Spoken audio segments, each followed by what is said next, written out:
evidence in the annals of Oriental thought is that of Confucius. To the popular mind, he is the founder of a religion, and yet he has nothing in common with the great religious teachers of the East.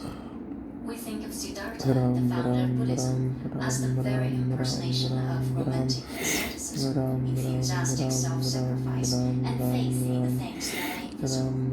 Zoroaster is the friend of God, talking face to face with the Almighty, and drinking wisdom and knowledge from the lips of omniscience. Muhammad is represented as snatched up into heaven, where he receives the divine communication which is bidden to propagate with fire and sword throughout the world. These great teachers lived in an atmosphere of the supernatural. They spoke with the authority of inspired prophets.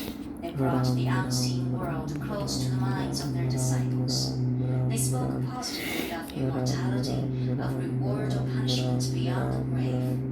The present life they despised, the future was to them everything in its promised satisfaction. The teachings of Confucius were of a very different sort. Throughout his whole writings, he has not even mentioned the name of God. He declined to discuss the question of immortality. When he was asked about spiritual beings, he remarked, "If we cannot even know men, how can we know spirits?" Yet, this was the man, the impress of whose teaching has formed the national character of 500 millions of people. A temple to Confucius stands to this day in every town and village of China. His precepts are committed to memory by every child from the tenderest age, and each year at the Royal University of Peking, the emperor holds a festival in honor of the illustrious teacher.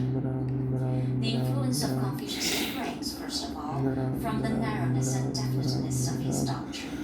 He was no transcendentalist and never meddled with supramundane things. His teaching was of the earth, earthy. It dealt entirely with the common relations of life, and the golden rule he must necessarily have stumbled upon as the most obvious canon of his system. He strikes us as being the great Stoic of the East, for he believed that virtue was based on knowledge of a man's own heart and knowledge of humankind. There is a pathetic resemblance between the accounts given of the death of Confucius and the death of Zeno. Both died almost without warning in dreary hopelessness, without the ministrations of either love or religion.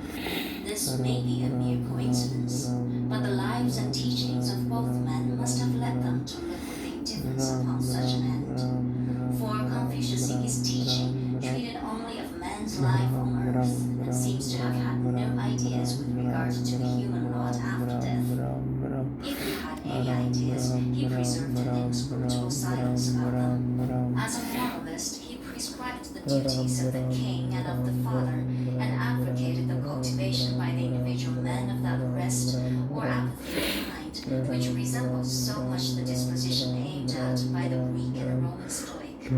Even as a moralist, he seems to have sacrificed the ideal to the practical, and his loose notions about marriage, his tolerance of concubinage, the slight emphasis which he lays on the virtue of veracity, of which indeed he does not seem himself to have been particularly studious in his historic writings, place him low down in the moralists. Yet he taught what he felt the people could receive, and the flat mediocrity of his character and his teachings has been stamped forever upon the people who, while they are kindly, gentle, forbearing, and full of family piety, are palpably lacking not only in the exaltation of mysticism, but in any religious feeling, generally so called. The second reason that made the teaching of Confucius so influential is based on the circumstances of the time. When this thoughtful, earnest youth awoke to the consciousness of life about him, he saw that the abuses under which the people groaned sprang from the feudal system, which cut up the country into separate territories, over which the power of the king had no control. China was in the position of France in the years preceding Philip August, excepting that there were no places of sanctuary and no truths of God. The great doctrine of Confucius was the unlimited devotism of the emperor, and his moral precepts were intended to teach the emperor how how to use his power aright. But the emperor was only a typical of all those in authority, the feudal duke, the judge of the bench, and the father of the family. Each could discharge his duties aright only by submitting to the moral discipline which Confucius prescribed. A vital element in the system is its conservatism, its adherence to the imperial idea. As James I said, no bishop, no king. So the imperialists of China have found in Confucianism the strongest basis for the throne and have supported its dissemination accordingly. The Analects of Confucius contain the gist of his teachings and is worthy of study. We find in this work most of the precepts which his disciples have preserved and recorded. They form a code remarkable for simplicity, even crudity, and we are compelled to admire the force of character, the practical sagacity, the insight into the needs of the hour, which enabled Confucius, without claiming any divine sanction, to impose the system upon his countrymen. The name Confucius is only the Latinized form of two words which mean master cool. He was born 551 BC, his father being governor of Shandong. He was married at 19 and seems to have occupied some minor position under the government. In his 24th year, he entered upon the 3 years mourning for the death of his mother.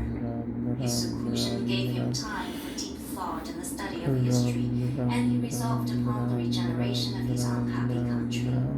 By the time he was 30, he became known as a great teacher, and disciples flocked to him. But he was yet occupied in public duties, and rose through successive stages to the office of chief judge in his own country of Wu. His tenure of office is said to have put an end to crime, and he became the idol of the people in his district. The jealousy of the feudal lords was roused by his fame as a moral teacher and a blameless judge. Confucius was driven from his home and wandered about with a few disciples until his 69th year, when he returned to Wu after accomplishing a work which has borne fruit, such as it is, to the present day. He spent the remaining 5 years of his life in editing the odes and historic monuments in which the glories of the ancient Chinese dynasty are set forth. He died in his 73rd year, 478 BC. There can be no doubt that the success of Confucius has been singularly great, owing especially to the narrow scope of his scheme, which has become crystallized in the habits, usages, and customs of the people. Especially has it been instrumental in consolidating the empire and in strengthening the power of the monarch, who, as he every year burns incense in the red-walled temple at Peking, utters sincerely the invocation, "Great art thou, O perfect sage, thy virtue is full, thy doctrine complete. Among mortal men there has not been thine equal. All kings honor thee. Thy statutes and laws have come gloriously down. Thou art the pattern in this imperious rule. Reverently have the sacrificial vessels been set out. Full of awe, we sound out drums and bells." E.W. End of introduction. The Analects, Book 1. On learning, miscellaneous sayings. To learn, said the master, and then to practice opportunely what one has learned. Does not this bring with it a sense of satisfaction? To have associates in study coming to one from distant parts, does not this also mean pleasure in store? And are not those who, while not comprehending all that is said, still remain not unpleased to hear, men of the superior order? A saying of the scholar Yu: "It is rarely the case that those who act the part of Jew men in regard to their duty to parents and elder brothers are at the same time willing to turn currishly upon their superiors. It has never yet been the case that such as desire not to commit that offense have been men willing to promote anarchy or disorder. Men of superior mind busy themselves first in getting at the root of things, and when they have succeeded in this, the right course is open to them. Well, are not filial piety and friendly subordination among brothers the root of that right feeling which is owing generally from man to man?" The master observed, "Rarely do from one man to another, where there is wide speech and study to mere. The scholar Zhang once said of himself, on 3 points I examine myself daily, with etiquette, whether in looking after other people's interests I have not been acting wholeheartedly, whether in my intercourse with friends I have not been true, and whether after teaching I have not myself been practicing what I have taught. The master once observed that to rule well one of the largest statesmen to strict attention to its affairs and the conscientiousness on the part of the ruler, careful husbanding of its resources, with at the same time a tender care for the interests of all classes, and the employing of the masses in public service at suitable seasons. Let young people, said he, show filial piety at home, respectfulness towards their elders when away from home. Let them be circumspect, be truthful, their love going out freely towards all, cultivating goodwill to men. And if in such a walk there be time or energy left for other things, let them employ it in the acquisition of literary or artistic accomplishments. The disciples of Xia said, the appreciation of worthy men of worth, thus diverting the mind from lascivious desires, ministering to parents while one is the most capable of so doing, serving one's ruler when one is able to devote himself entirely to that object, being sincere in one's language in intercourse with friends. This I certainly must call evidence of learning, though others may say there has been no learning. Sayings of the Master: if the great man be not grave, he will not be revered, neither can his learning be solid. Give prominent place to loyalty and sincerity. Have no associates in study who are not advanced somewhat like yourself. When you have erred, be not afraid to correct yourself. A saying of the scholar Zhang: the virtue of the people is renewed and enriched when attention is seen to be paid to the departed, and the remembrance of distant ancestors kept and cherished. Tzu Qing put his query to his fellow disciple Tzu Gong, said he, when our master comes to this or that state, he learns without fail how it is being governed. Does he investigate matters, or are the facts given him? Tzu Gong answered, our master is a man of pleasant manners, and of property, courteous, moderate, and honest. It is by his being such that he arrives at facts. Is not his way of arriving at things different from that of others? A saying of the Master: he who, after 3 years' observation of the will of his father when alive, or of his past conduct if dead, does not deviate from that father's ways, is entitled to be called a dutiful son. Sayings of the scholar Yu: for the practice of the rules of propriety, one excellent way is to be natural. This naturalness became a great grace in practice of kings of former times. Let every one, small or great, follow their example. It is not, however, always practicable, and it is not so in the case of a person who does things naturally, knowing that he should act so, and yet who neglects to regulate his acts according to the rules.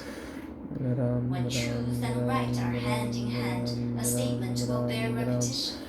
When respectfulness and propriety go hand in hand, disgrace and shame are kept afar off.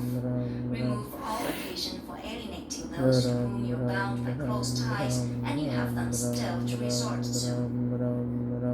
A saying of the Master: the man of greater mind who, when he is eating, craves not to eat too full, who has a home but craves not for comforts in it, who is active and earnest in his work and careful in his words, who makes towards men of high principle, and so maintains his own rectitude, that man may be styled a devoted student. Tzu Gong asked, what say?